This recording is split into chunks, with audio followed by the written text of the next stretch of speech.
성도 여러분 안녕하셨습니까? 행복한 안식일입니다.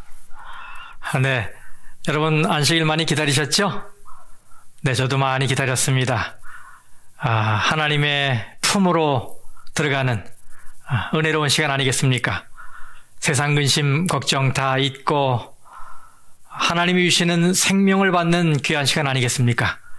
이 시간에 이 하루 동안에 우리 성도님들의 마음속에 하늘의 평화가 가득 임하길 바라고 마음에 있는 모든 죄와 문제들이 해결되는 축복을 경험하시기를 간절히 바라겠습니다.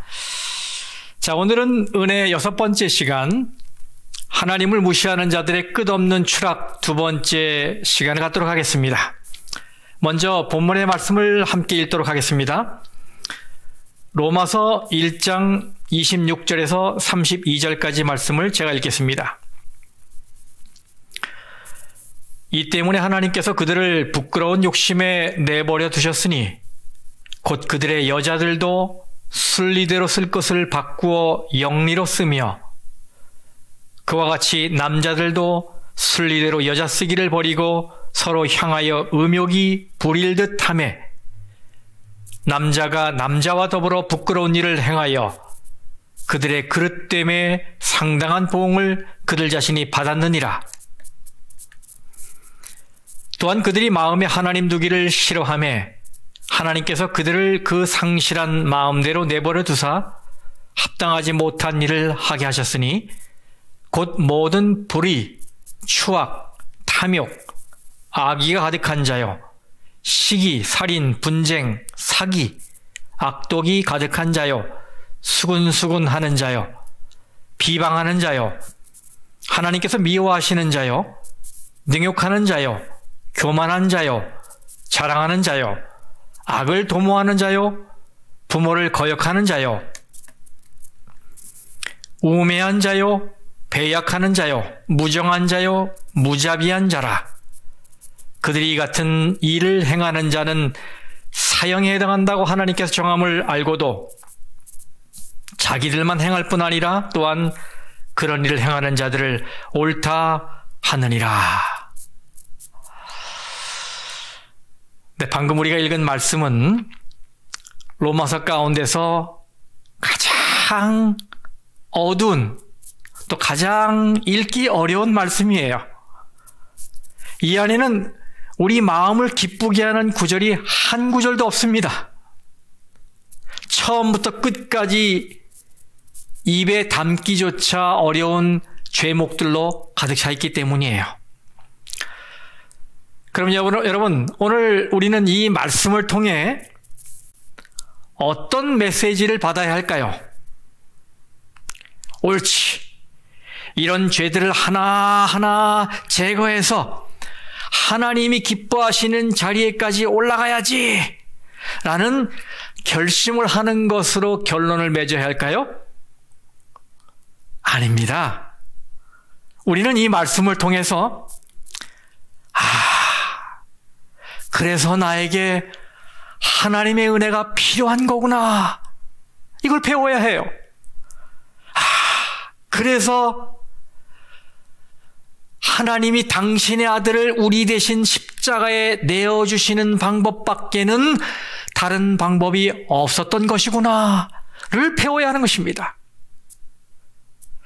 우리는 죄 문제를 다룰 때 그 끝이 반드시 예수 그리스도여야만 합니다. 왜냐하면 천국은 우리가 뭔가를 해서 공적을 하나하나 쌓아야만 가는 곳이 아니라 예수님의 은혜로 가는 것이기 때문입니다. 성도의 신앙생활은 날마다 예수님을 의지하며 예수님 앞으로 나아가는 생활이지 방금 읽은 죄의 세목들을 하나하나 줄여가는 것을 목적으로 하는 생활이 아니에요. 그런데도 사람들은 이 말씀을 읽은 후에 하나님, 제가 법을 잘 지켜서 하나님이 원하시는 곳으로 올라갈 볼 테니 거기서 기다리세요. 이러며 열심히 행위의 벽돌로 탑을 쌓으려 합니다. 부질없는 행동이지요. 이것이 바로 신할 평지의 바벨탑이었고 예수님 시대의 바리새주의였어요. 우리는 이런 실수를 더 이상 범하면 안 됩니다. 이 로마서 1장 18절 말씀에는 하나님의 진노를 부르는 두 가지 죄가 소개되어 있지요. 자, 18절 말씀. 하나님의 진노가 불의로 진리를 막는 사람들의 모든 경건하지 않음과 불의에 대하여 하늘로부터 나타나나니, 여기 불경건은 하나님께 대한 공공연한 대적 행위를 말하는 것이고, 불의는 우리가 연구할 29절에 31절에 나오는 이웃을 공격하는 도덕적인 죄를 말하는 것입니다. 그런데 여러분, 이 불경건 다음에, 이 경건하지 않음 다음에 불의가 오는 것을 주목하시기 바랍니다. 죄를 이야기할 때 이 두 가지는 서로 분리되지 않고 늘 이런 식으로 취급돼요. 하나님의 율법은 두 돌판으로 이루어져 있지요.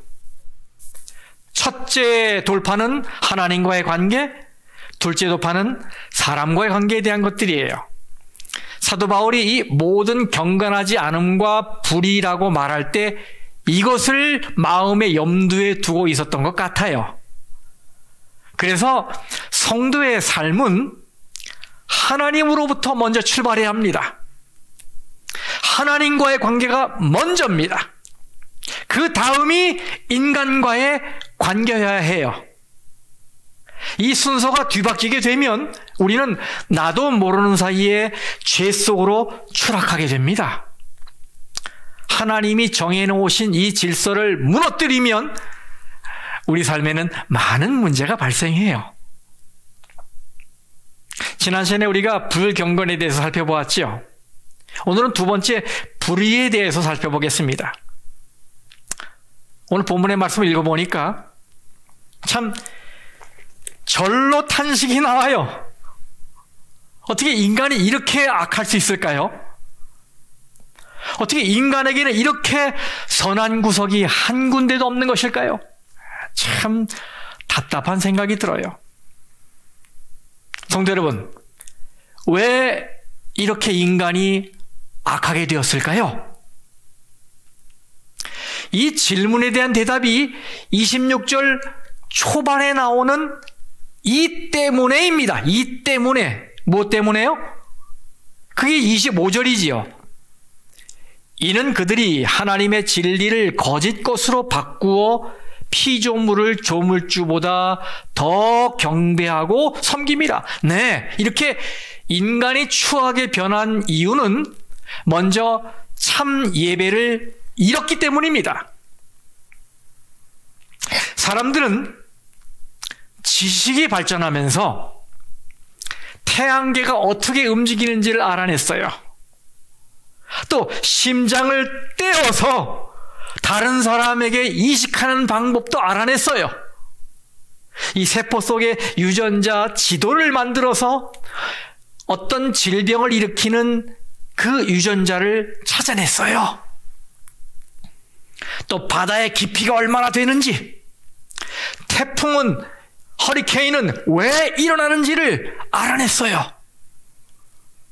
그런데 지식이 증가하자 사람들은 신비함을 잃어버리고 동시에 창조주 하나님에 대한 경외심도 잃어버렸어요. 더 많이 알아갈수록 덜 믿게 된 겁니다. 이상하지 않습니까, 여러분? 사실 더 많이 알게 될수록 더 많이 경탄해야 하는데, 이 아이러니컬하게도 사람들은 더 많이 알수록 그 모든 것을 창조하신 하나님에 대한 경외심을 잃게 됐어요. 이제는 놀라움이 없는 것이 놀랍습니다.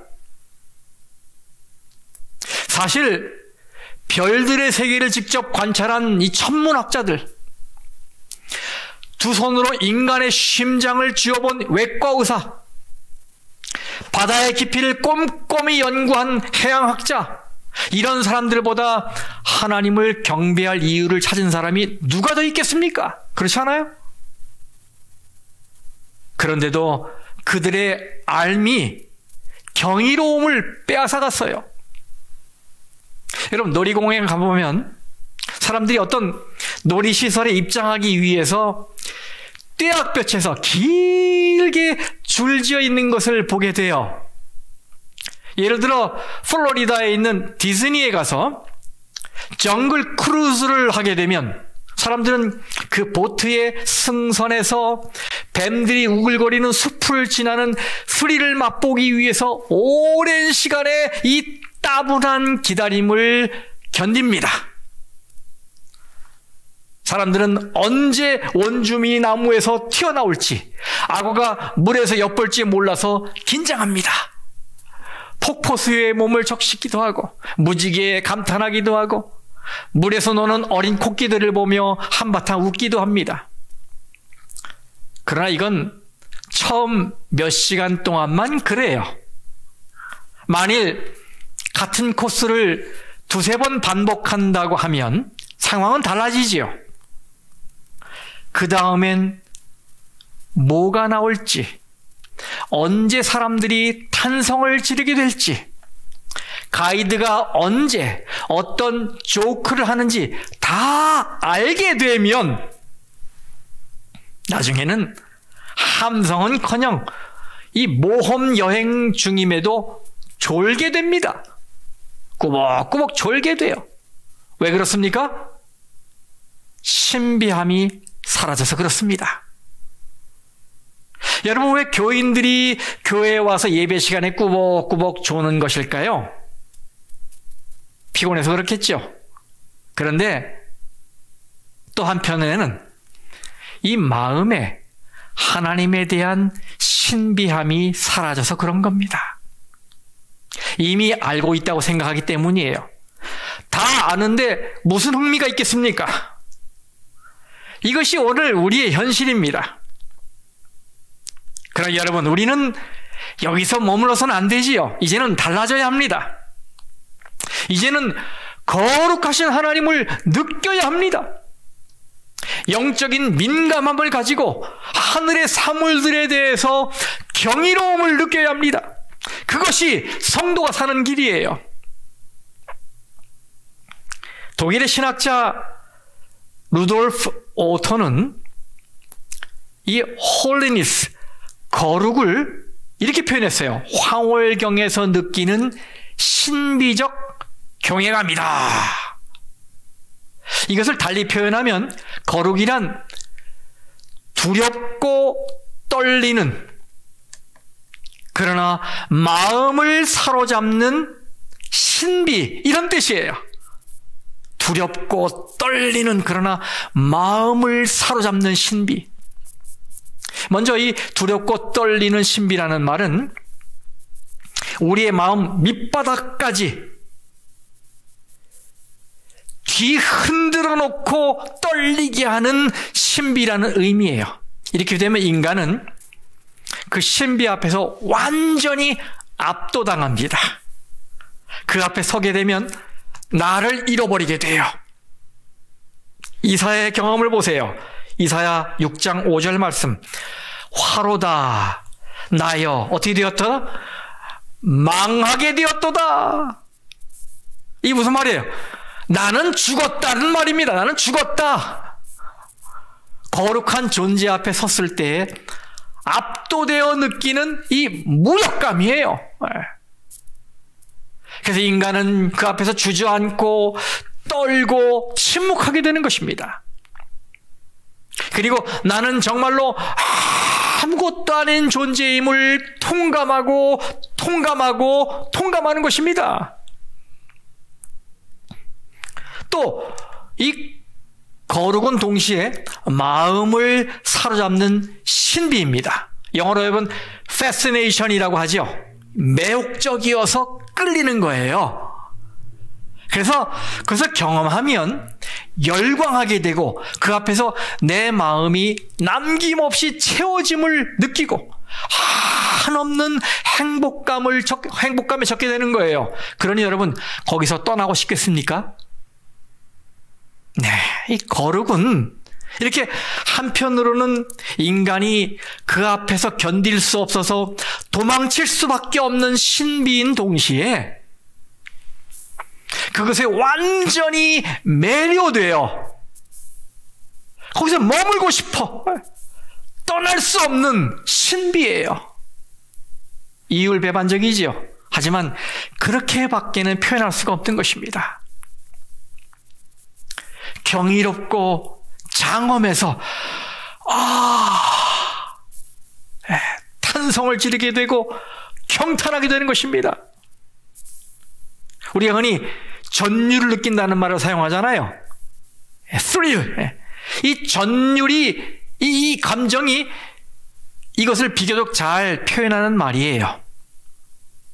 여러분, 예배는 나하고는 질적으로 다른 분, 완전한 이해가 불가능한 거룩하신 하나님을 만나는 것입니다. 그러므로 우리는 하나님 앞에서 신령과 진정으로 예배해야 해요. 예배에 대한 우리의 마음가짐, 우리의 태도 달라져야 합니다. 이 거룩한 하나님을 향한 거룩한 예배의 회복이 분명 우리의 삶을 바르게 정돈시킬 거예요. 세상으로 향했던 마음이 하나님을 향하고 하나님 위에 올려놓았던 세상의 모든 욕심을 다 내려놓고 하나님을 나의 하나님으로 인정할 때 우리의 인간관계들이 제대로 서게 될 거예요.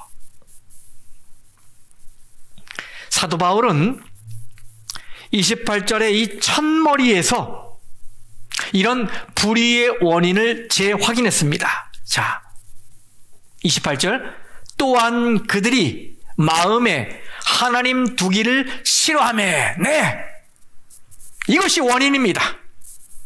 마음에 하나님 두기를 싫어했다. 그러니까 하나님 없는 삶을 살 수밖에 없겠지요. 그러니까 도덕이 실종되고 부도덕한 삶으로 추락하게 되는 것입니다. 이렇게 되면 우리는 삶의 기준을 잃어버립니다. 어떤 어린아이들이 멋진 비행기 장난감을 가지고 놀고 있었어요. 그 광경을 보고 한 아이가 부러워했습니다. 그랬더니 그 아이들 중에 한 명이 퉁명스럽게 말했어요. 이거 훔친 거야. 그러면서 아무렇지도 않은 듯 물었어요. 너는 이게 잘못된 일이라고 생각하니?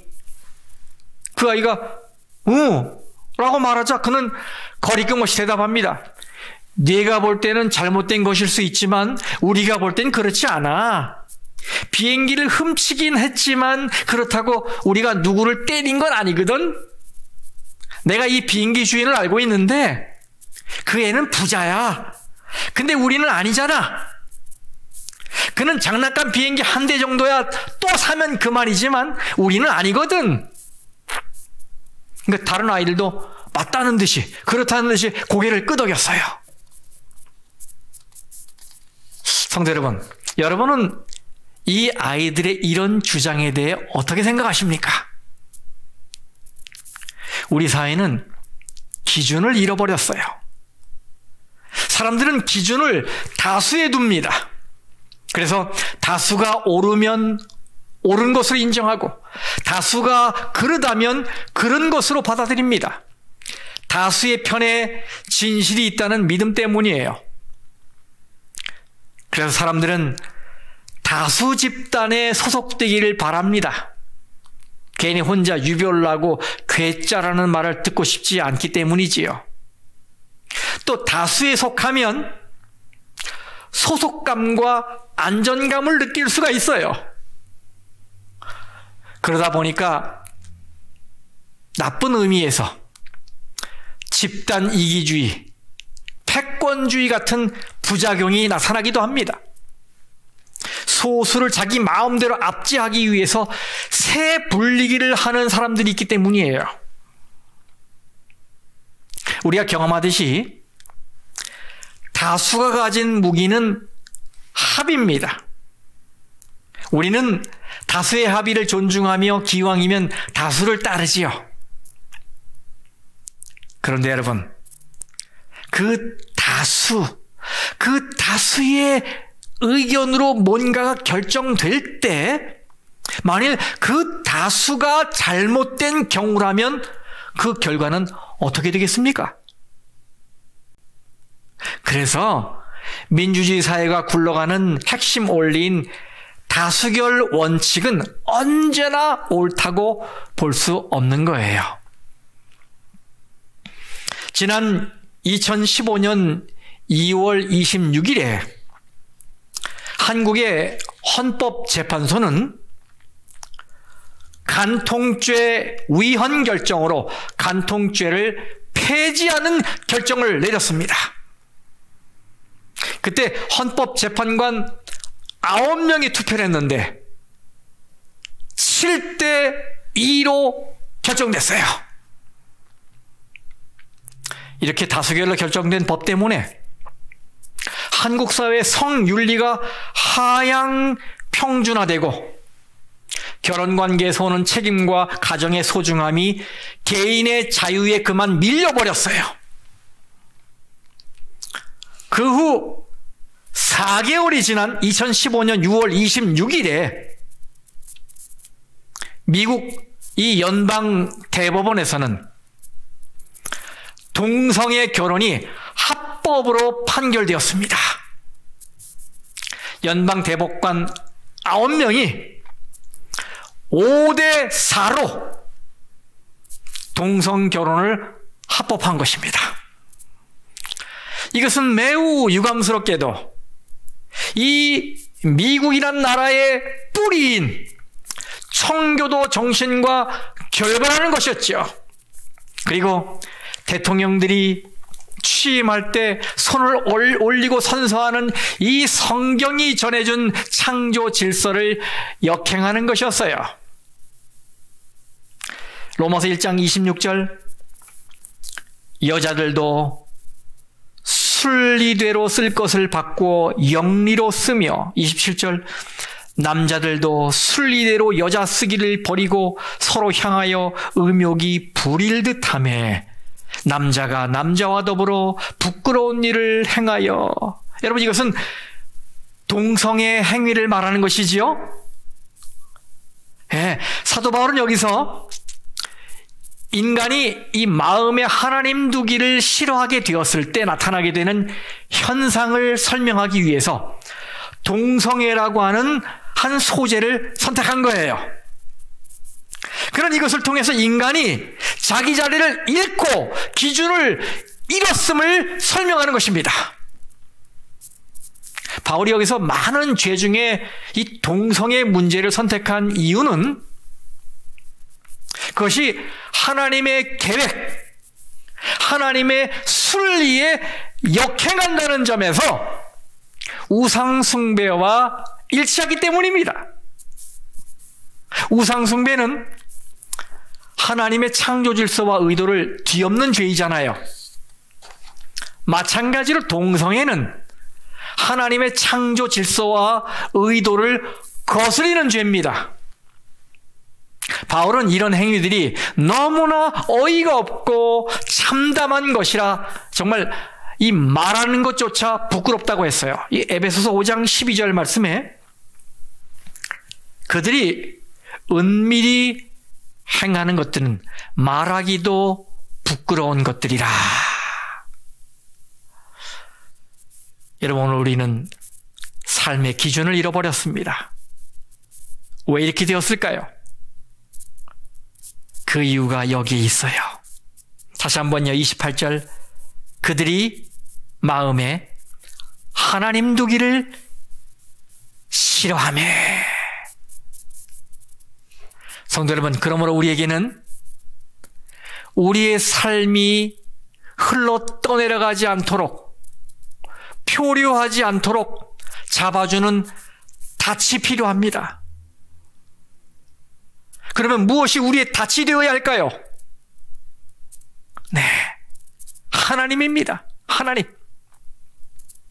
그 하나님을 마음에 두어야 새 속에 흘러 떠내려가지 않는 것입니다. 새 속에 물들지 않게 되는 것입니다. 러시아의 철학자이자 작가인 도스토옙스키는 이렇게 말했어요. 만일 하나님이 살아계시지 않는다면 그때는 모든 것이 정당화될 수 있다. 여러분, 하나님이 없다면 사람들은 못할 일이 없게 된다, 이런 말이잖아요. 여러분, 얼마나 무서운 말입니까? 오늘날 사람들이 악한 일을 하면서도 그나마 어느 정도 자신을 절제하는 것은 어쩌면 내가 이러다 혼날 수 있다라고 하는 이 어떤 신에 대한 의식 때문이 아니겠습니까? 그것이 그들의 양심을 억제하고 있기 때문에 그나마 이 정도로 살아가고 있는 것이지요. 그런데 만일 사람들이 신이 없다고 확신하게 된다면 이 세상이 어떻게 변하겠습니까? 분명 눈 뜨고도 볼 수 없는 가공할 만한 전쟁터로 돌변하게 될 거예요. 그러므로 성도 여러분, 기억하십시오. 오늘 우리가 회복해야 할 것은 하나님을 마음에 두는 것입니다.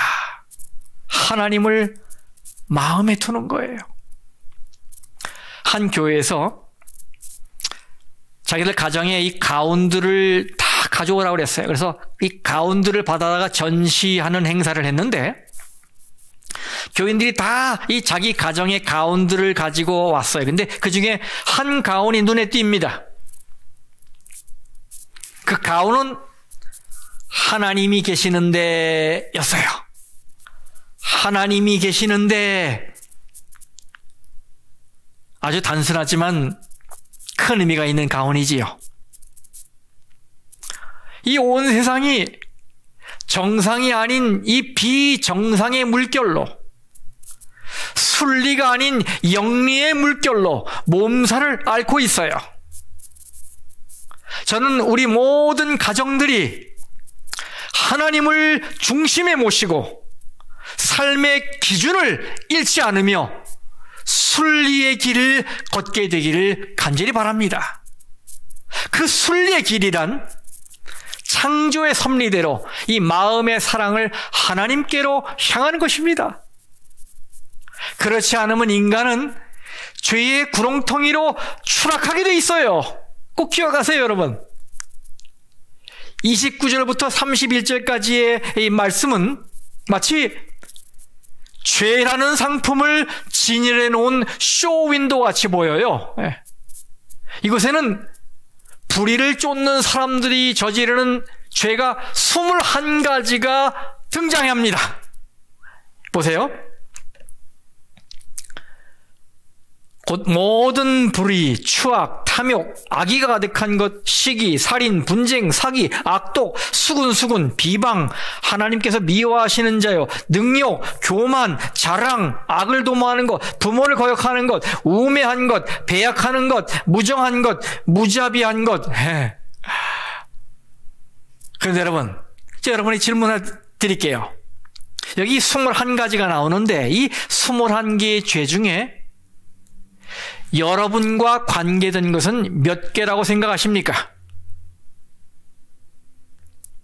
이 중에 자기 자신과 관계없는 게 하나라도 있던가요? 살인? 뭐 그 정도는 아직 안 했다고 자부하십니까? 예수님은 형제를 미워하는 것이 살인이라고 하셨어요. 그럼 이것도 우리 건 맞네요. 사기. 여러분은 살면서 자신의 이익을 챙기기 위해서 다른 사람을 곤경에 빠뜨린 적이 없으십니까? 사실 우리는 이런 죄의 목록에서 어느 것은 나에게 해당되고 어느 것은 해당이 안 된다고 말하는 것이 사실 큰 의미가 없을 것 같아요. 왜냐하면 우리에게는 동기와 기회와 명분만 주어지면 이런 죄들을 하나도 빼놓지 않고 범할 수 있는 가능성을 가지고 있기 때문입니다. 그런 경향성을 가지고 있어요, 우리가요.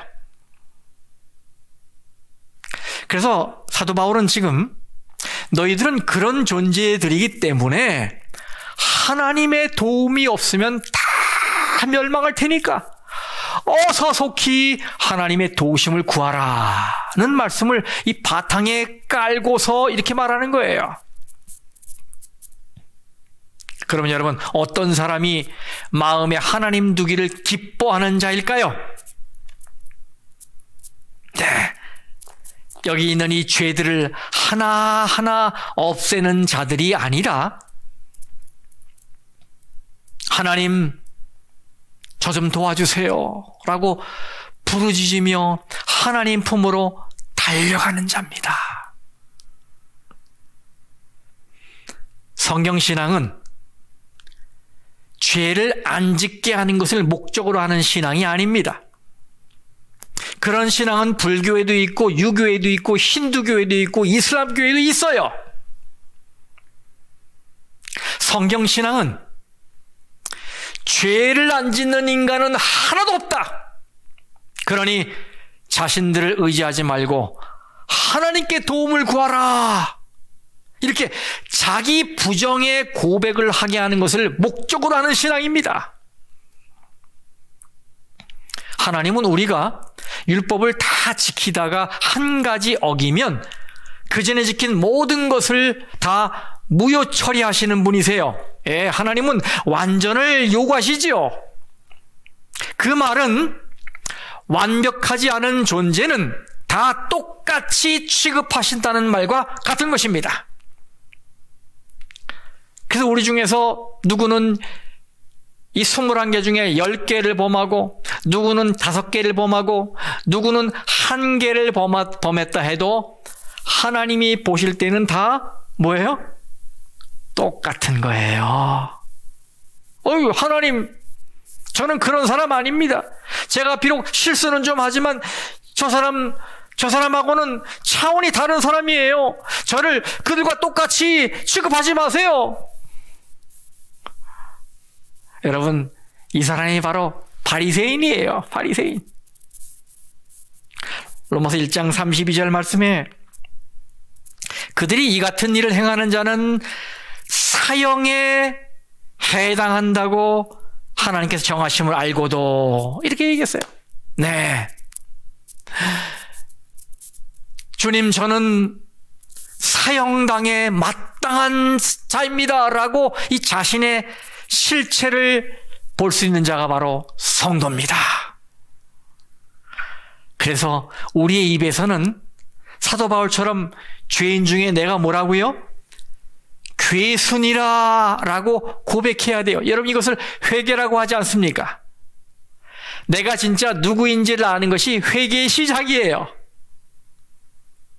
그 여러분, 우리가 이렇게 저렇게 다 이 불의를 행하고 이 많은 죄들을 짓고 있는데 어떻게 하면 이 추악한 죄들, 불의에서 해방될 수 있겠습니까? 어떻게 해야 불의가 해결되겠습니까? 중요하죠? 예. 어떻게? 예. 요한일서 1장 9절 말씀 보세요. 만일 우리가 우리 죄를 자백하면 그는 미쁘시고 의로우사 우리 죄를 사하시며 우리를 모든 불의에서 깨끗하게 하실 것이요. 아멘. 모든 불의에서 깨끗하게 하실 것이요. 여러분, 율법을 다 지켜야 해결된다고 하셨습니까? 죄를 하나하나 물리쳐야 이 불의가 해결된다고 하셨어요? 아닙니다. 하나님께 자백해야 해결된다고 하셨어요. 하나님, 제 마음에 온갖 더러운 이 죄들이 득실거리고 있습니다. 이 많은 죄들, 네, 그게 바로 제 마음에 있습니다. 이렇게 진심으로 고백해야 해결되는 것입니다, 여러분. 그러면 우리 이렇게 고백하면 하나님께서 어떻게 해주십니까? 네, 하나님은 하나님이 비용을 대셔서 천국의 국선 변호사를 우리 앞에 등장시켜 주셔요. 누구요? 천국의 국선 변호사를 우리 앞에 등장시키십니다. 여기 요한일서 2장에 있는 말씀 보세요. 나의 자녀들아, 내가 이것을 너희에게 쓰면 너희로 죄를 범하지 않게 하려 함이라. 만일 누가 죄를 범하여도 아버지 앞에서 우리에게 누가 있으니? 대언자가 있으니 곧 의로우신 예수 그리스도시라. 그는 우리 죄를 위한 화목제물이니 우리만 위할 뿐 아니요 온 세상의 죄를 위하심이라. 아멘. 여러분, 여기 이 대언자라는 말이 영어로는 advocate, 변호사예요, 변호사. 예.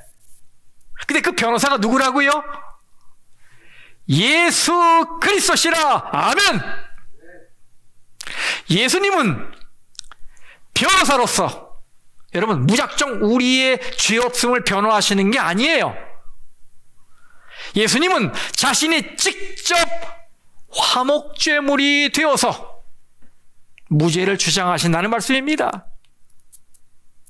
다시 말하면 우리에게 죄가 없어서 무죄가 선언되는 것이 아니고 예수님이 대신 죄를 뒤집어 쓰셨기 때문에 우리가 무죄가 되는 거다, 이 말이에요.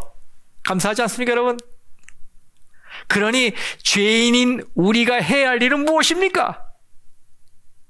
네, 하나님, 제가 죄인 맞습니다. 그런데 저에게는 이 죄값을 치를 능력이 없네요. 그러니 변호사를 저에게 허락해 주세요. 이렇게 고백하는 것입니다. 국선 변호사 예수 그리스도. 그렇지만 여러분, 우리는 우리 안에서 끊임없이 얼굴을 내미는 죄의 문제를 고민해야 합니다. 아주 치열하게 고민해야 돼요. 그리고 많이 아파해야 합니다. 그리고 거기서 배워야 합니다. 우리가 얼마나 무력하고 연약한 존재인지 배워야 해요. 그리고 예수님을 찾아야 합니다. 우리의 변호사로 화목제물이 되신 예수님을 찾아야 해요. 우리를 완전히 새 것으로 바꿔놓을 수 있는 구원자는 예수 그리스도 한 분뿐입니다, 여러분.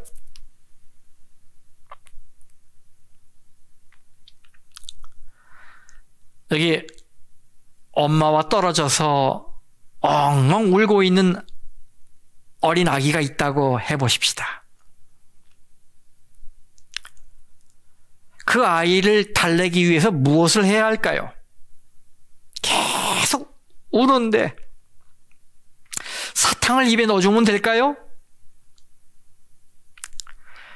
뭐 좋은 음악을 틀어주면 될까요?